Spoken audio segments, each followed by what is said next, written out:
గత నెలలో ఆంధ్రప్రదేశ్ను వణికించిన మొంతా తుఫాన్ సృష్టించిన విధ్వంసం అంతా ఇంతా కాదు. రహదారులు, వంతెనలు ధ్వంసంపై గ్రామాలు నీటిలో మునిగిపోవడం రాష్ట్రానికి భారీ నష్టం కలిగించాయి. అంతేకాక 87,000 హెక్టార్లలో వ్యవసాయ పంటలు నష్టపోయినట్లు అధికారులు అంచనా వేశారు.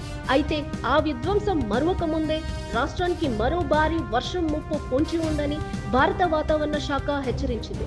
బంగాళాఖాతంలో ఏర్పడిన అల్పపీడన ప్రభావం కారణంగా రాబోయే 2 రోజుల పాటు ఏపీలో భారీ వర్షాలు కురిసే అవకాశం ఉందని వాతావరణ శాఖ వార్నింగ్ ఇస్తోంది.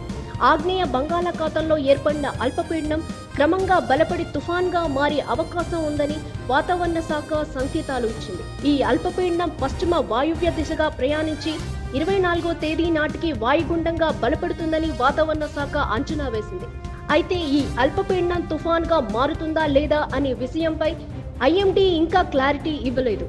ఇస్రోకు చెందిన వాతావరణ నిపుణులు మాత్రం ఈ నెల 25వ తారీఖు వరకు బంగాళాఖాతంలో తుఫాను ఏర్పడి దక్షిణ కోస్తాలో తీరం దాటే అవకాశం ఉందని తెలుస్తుందని తెలిపారు.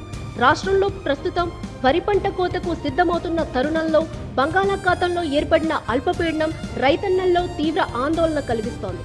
ఒకవేళ తుఫాన్ వస్తే చేతికొచ్చిన పంట నష్టపోతావేమోనని రైతులు ఆందోళన వ్యక్తం చేశారు.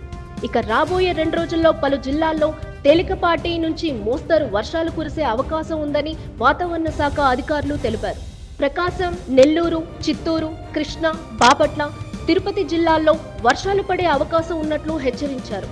ఇక మరోవైపు ఉత్తరాది నుంచి వీస్తున్న చలిగాలుల కారణంగా రాష్ట్రంలోని పలు ప్రాంతాలు ముఖ్యంగా మన్యం ఏజెన్సీ గజగజ వణికిపోతోంది.